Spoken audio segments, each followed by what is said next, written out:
होती है। और यहाँ से महाभारत के प्रसंग आरंभ हो रहे हैं। परीक्षित के जन्म की कथा और पांडव कौरवों का युद्ध, वहाँ से भागवत आरंभ होती है। और बड़ी अद्भुत कथा है। जिस समय दुर्योधन की जंगाएं टूटी हुई थी, उस समय अश्वत्थामा चल करके आया। अश्वत्थामा ने कहा कि कल भोर का सूर्य मैं पांडवों को उगता हुआ नहीं देखने दूंगा, तलवार लेकर के चल पड़ा। अब भगवान की लीला देखिए, परमात्मा कैसे हमारी रक्षा करे। पांडव गहरी नींद में सो रहे थे और ये हत्या करने को चल पड़ा। एकाएक भगवान खड़े हो गए। भगवान खड़े हुए तो युधिष्ठिर खड़े हो गए। बहुत लोग तो कुंभकर्ण से भी ज्यादा गहराई में सोते हैं। बहुत लोग किसी की पाम की छपक सुन करके खड़े हो जाएं। नींद स्वान जैसी होनी चाहिए, होशियारी बगुले जैसी होनी चाहिए। ध्यान बगुले जैसा, काक चेष्टा बको ध्यान। बहुत लोग तो ऐसे सोते हैं कि बोरी बिस्तर के सहित ही उन्हें कोई उठा करके ले जाए। कुछ ऐसे खर्राटे भर करके सोते हैं भैया, पड़ोसी भी ना सो पाए रात भर। खुर खुर लगता है कि 63 kV का जनरेटर ही चल रहा है। नींद लेना भी एक अद्भुत कला है, सोना भी एक अद्भुत कला है। बाएं कंधे से सोइए, खर्राटे नहीं आएंगे।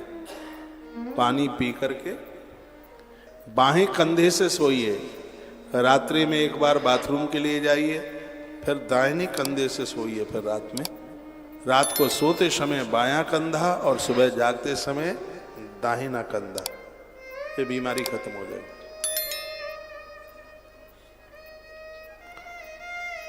तो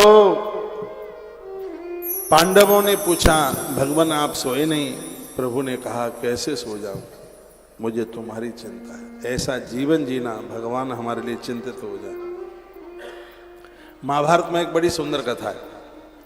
जिस समय दुर्योधन ने कहा पितामह तुम मेरी विजय नहीं चाहते, तुम मेरी विजय चाहो तो युद्ध का परिणाम आज ही निकल आए, तुम नमक हरामी कर रहे हो। भीष्म ने कहा तो कल के युद्ध में या मैं रहूंगा या अर्जुन रहेगा। अब कृष्ण जिसके साथ में है तो अंदर से आवाज आई, प्रकृति ने कह दिया बाबा अर्जुन तो रहेगा, तुम भले ही न रहो, क्योंकि अर्जुन का रथ हाँकने वाला गोविंदा है, ईश्वर है। प्रतिज्ञा कर डाली पितामह ने, वो पितामह काल जिसका सामना ना कर सके। पितामह भीष्म ने वो प्रतिज्ञा करी। पांडव अपने डेरों में चले गए रोज की तरह आज भोजन करके, और अर्जुन अपने शिविर में जल्दी जाके सो गए। कृष्ण पहुंचे और जाकर के कहा पार्थ तुम्हें क्या पितामह भीष्म की प्रतिज्ञा के बारे में नहीं पता? सुनिए। अर्जुन ने कहा प्रभु पता है, उन्होंने प्रतिज्ञा करी है कि कल वो मुझे मार के छोड़ेंगे। अब मरना तो है ही, पितामह का सामना कौन कर सकता है? तो मैंने सोचा कि खूब सो ले, बहुत लंबे समय से सोए भी नहीं है। भगवान ने कहा हथियार न डाल, गीता मैंने तुझे सुनाई है। तो गीता का परिणाम ये तो नहीं है कि तू हथियार ही डाल दे, खड़ा हो। व्यवस्था करते हैं युद्ध को जीतने की, कैसे भीष्म को हटाया जाएगा, हम बैठ करके मंत्रणा करते हैं। ये कृष्ण बोले, मंत्रणा करने पर तो बहुत समस्या का समाधान हो जाता है। अर्जुन ने कहा कि प्रभु कैसे, पितामह को कैसे हटाया जाएगा, मुझे सो लेने दो। तब भगवान की आंख में आंसू आ गए और भगवान ने एक शब्द कहा, कृष्ण ने, सुनने के लायक है। कृष्ण ने कहा धनंजय खड़ा हो जा, इसलिए क्योंकि मैं तेरे लिए चिंतित हूं। बस इतना कृष्ण बोले। जैसे इतना कहा तो रजाई फेंकी अर्जुन ने। सर्दी का दिन था, ज्ञान का महीना था। खड़े हो गए पारथ, प्रणाम किया, गोविंद के कंठ से लिपट गए। अर्जुन ने बहुत रुदन किया, कहा भगवान इस दुनिया में मुझे मारने वाला कोई पैदा नहीं हुआ। जो 5 मिनट पहले जो ये बोल रहा था कि पितामह भीष्म से मेरे प्राण नहीं बचेंगे, तो काल उसके सामने टिक नहीं सकता, तो मैं तो क्या हूं। और वही 5 मिनट बाद कहता है हे केशव इस दुनिया में मुझे मारने वाला कोई पैदा नहीं हुआ है। कन्हैया ने कहा क्या अभिमान आ गया? अर्जुन ने कहा अभिमान नहीं आया, गोविंद समझ में आ गया। क्या समझ में आ गया? तब अर्जुन ने कहा प्रभु, जिसको बचाने के लिए द्वारका का कृष्ण चिंतित है, उस कुंती के पुत्र को कौन मार पाएगा? जिसको बचाने के लिए आप चिंतित है, उसे कौन मारेगा? भगवान इतने दयालु हैं, इतने कृपालु, वो कैसे लोग हैं? मैं आपको निवेदन करूंगा, यहां से कुछ कथा महाभारत की है, सुनने के लायक। महाभारत को पांचवा वेद कहा गया है, पंचम वेद मुच्यते। जिसका समाधान महाभारत में नहीं, उसका समाधान कहीं नहीं। अपने घर में महाभारत रखिए, एक आध अध्याय पढ़िए। महाभारत गर्भिणी नारी पढ़े तो पुणे छत्रपति शिवाजी पैदा होगा, महाराणा प्रताप पैदा होंगे, मीराबाई चल करके आएगी, दुर्गावती पैदा होगी। तो ये तो अंग्रेजों ने अपनी बहुत बड़ी चाल चली। उनको पता था कि महाभारत पढ़कर जीजाबाई ने छत्रपति शिवाजी को पैदा किया। फिर कोई द्वारा से छत्रपति शिवाजी पैदा ना हो जाए, तो जमाने में कागज छापे गए, तो बांटे गए, कोई महाभारत ना पढ़ना, नहीं घर में महाभारत हो जाएगा। और तब से लेकर के आज तक कितनी पीढ़ियां चली गई, लेकिन आज तक आप सब डरे हुए, यहाँ जितने भी बैठे हैं सब डरे हुए हैं। भागवत गीता सबके घर में मिल जाएगी, लेकिन आपने तो महाभारत रखना बंद कर दिया है घर में, कहीं महाभारत न हो जाए। मैं कहूँगा महाभारत पढ़ोगे तो ही महाभारत रुक पाएगा घर का, क्योंकि उसमें पता है कि धृतराष्ट्र कोई कैसे बनता है और युधिष्ठिर कोई कैसे बनता है। धन्यवाद करना चाहूँगा B.R. चोपड़ा जी का। 1990 में भारत टेलीविजन पर चला, मेरा फेवरेट है। आइए उसकी कुछ पंक्तियां हम गुनगुनाए लेते हैं। यहाँ महाभारत की कुछ कथा भागवत में है, उसके कुछ दोहे हैं, उसके कुछ छंद हैं, बहुत अद्भुत है। और ये सुनकर आपका ध्यान 1990 के शतक में पहुंच जाएगा।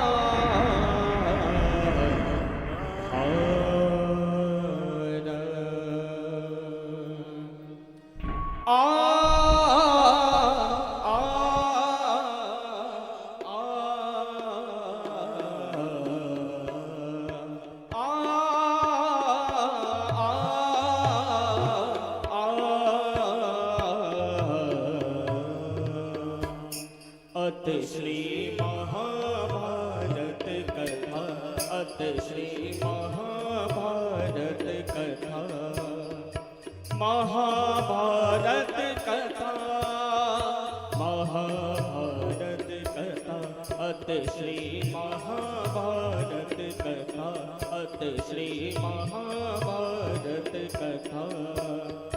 कथा है पुरुषार्थ की, स्वार्थ की, परमार्थ की। कथा है पुरुषार्थ की, स्वार्थ की, परमार्थ की। सारथी जिनके बने श्री कृष्ण भारत पार्थ की। शब्द दिक घोषित हुआ जब, शब्द सार्थक सर्वदा। शब्द दिक घोषित हुआ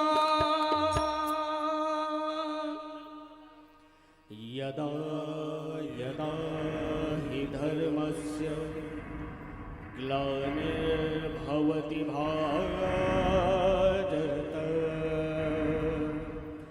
अभ्युत्थानं धर्मस्य तदात्मानं सृजाम्यहम्। परित्राणाय साधूनां विनाशाय च दुष्कृतां। धर्म संस्थापनार्थाय संभवामि युगे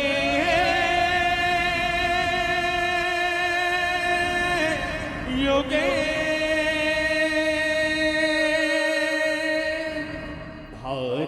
की है कहानी सदियों से भी पुरानी।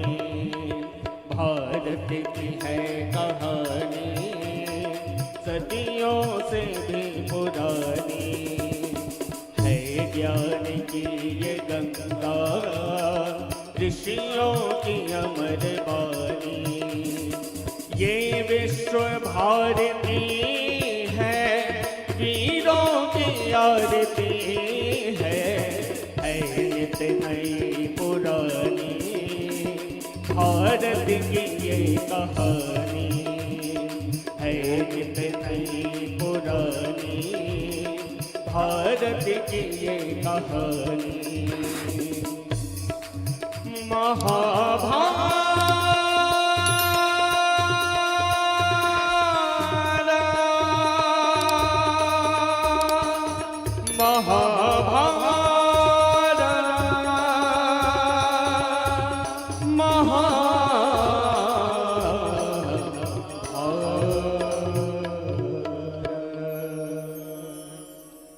वचन दिया सोचा नहीं। वचन दिया सोचा नहीं। होगा क्या परिणाम सोच समझ कर कीजिए। जीवन में हर काम आस कह रही श्वास से धीरज धरना सीख। बिन मांगे मोती मिले मांगे मिले न भीख। सीख हम बीते युगों से नए युग का करे स्वागत। करे स्वागत करे स्वागत करे स्वागत।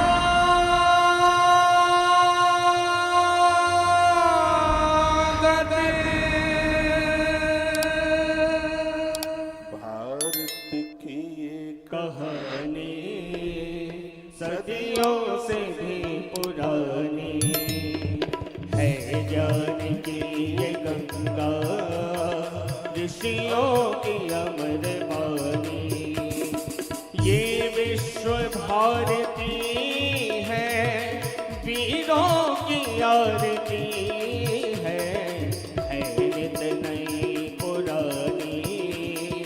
भारत की ये कहानी है नित नई पुरानी। भारत की ये कहानी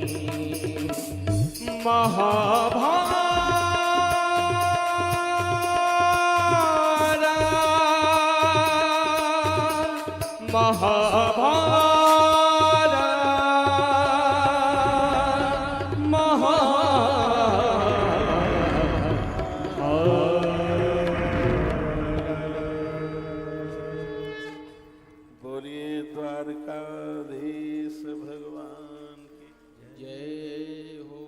भाई कुलदीप के मुख से ये पंक्तियां बड़ी अद्भुत लगती हैं। तालियां बजा दीजिए एक बार। तो उस समय का महाभारत कैसा रहा होगा। मेरा निवेदन है ये ग्रंथ अपने घर रखिए। मेरे पास में संपूर्ण महाभारत है और मैं बहुत पढ़ता हूं उसको, बहुत। ये सिद्धांतों से भरा हुआ है। इसमें पितामह भीष्म की अद्भुत वाणी है। भीष्म ने युधिष्ठिर को श्रोता बना करके बहुत कुछ बोला है। आइए कुछ प्रसंग श्रीमद् भागवत जी में महाभारत के कथा आती है। पांडवों के पुत्रों का शिरच्छेदन कर दिया अश्वत्थामा ने। पांचों मस्तकों को लेकर के वो पहुंचा दुर्योधन के पास। कहा मेरी प्रतिज्ञा पूरी हुई, पांचों के मूड़ काट के ले आया हूं। मूड जानते हैं? मस्तिष्क। दुर्योधन अंतिम श्वास ले रहा था, उसने कहा भीम का खोपड़ा मुझे दो। जिसने मेरे भाई दुशासन की छाती चीरी उसका लहू लिया, तो भीम के पुत्र का जो भारी सा मस्तिष्क था वो निकाल को दिया। पांडवों के पुत्रों की हत्या इसने कर डाली, और उसको तो यही समझ में आया कि ये पांचों भाई है। कथा में छिपा हुआ है कि मौत आई थी पांडवों के लिए, लेकिन भगवान के कहने से पांडव गंगा के किनारे चले गए। परमात्मा की वाणी को सरोधार करके जो गंगा है भक्ति के किनारे पर जो लोग पहुंच जाएंगे, मौत भी उनके सामने परास्त हो जाएगी। बच्चे इसलिए मारे गए क्योंकि वो भोगों के बिस्तरे पर पड़े रह गए। जो संसार के भोग के गल्फ में डूबेंगे भैया, तो मौत उन्हें अपना शिकार बना लेगी। सदियों से सो रहे हो, जाग जाओ। उठ जाग मुसाफिर भोर भई, अब रैन कहाँ तू सोवत है। जो सोवत है वह खोवत है, जो जागत है वह पावत है। उठ नींद से अखियां खोल जरा और अपने प्रभु का ध्यान लगा। यह प्रीति करण की रीति नहीं, प्रभु जागत है और तू सोवत है। बहुत लोग तो 60-70 साल के हो गए सोते सोते, सो ही रहे, फिक्र नहीं है। मौत सामने कुंडी खटखटा रही है, वो तो ऐसा प्रमाण पत्र लेकर के आए हैं कि वो तो जाएंगे ही नहीं।